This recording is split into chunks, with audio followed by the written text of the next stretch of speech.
ಪ್ರಥಮವಾಗಿ ಎಲ್ಲರಿಗೂ ಗಣರಾಜ್ಯೋತ್ಸವದ ಶುಭಾಶಯಗಳು. ನನ್ನ ಹೆಸರು ಆಲಿ, 5ನೇ ತರಗತಿ ಓದುತ್ತಿದ್ದೇನೆ. ಈ ದಿನ ಜನವರಿ 26, 2025 ಇದು ನಮ್ಮ ದೇಶದ 76ನೇ ಗಣರಾಜ್ಯೋತ್ಸವದ ದಿನವಾಗಿದೆ.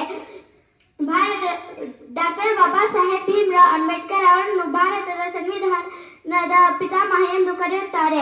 ಭಾರತದ ಸಂವಿಧಾನವು ರಷ್ಯಾ, ಬ್ರಿಟನ್, ಅಮೆರಿಕ ಹಾಗೂ ಇತರ ದೇಶಗಳ ಸಂವಿಧಾನಗಳ ಸಂಯೋಜನೆ ಆಗಿದೆ ಎಂದು ಹೇಳಬಹುದಾಗಿದೆ. ಜನವರಿ 26, 1950 ಭಾರತದ ಸಂವಿಧಾನ ಜಾರಿಗೆ ಬಂದಿತು. ಹಾಗಾಗಿ ಈ ಮಹತ್ವ ದಿನದ ನೆನಪಿಗಾಗಿ ನಾವು ಈ ಗಣರಾಜ್ಯೋತ್ಸವ ದಿನವನ್ನು ಆಚರಿಸಲಾಗುತ್ತದೆ. ನಮ್ಮ ಭಾರತದ ಸಂವಿಧಾನವು ಭಾರತದ ಸರ್ವೋಚ್ಚ ಕಾನೂನು. ನಾವು ಯಾವಾಗಲೂ ನಮ್ಮ ಸಂವಿಧಾನವನ್ನು ಸದಾ ಗೌರವಿಸಬೇಕು.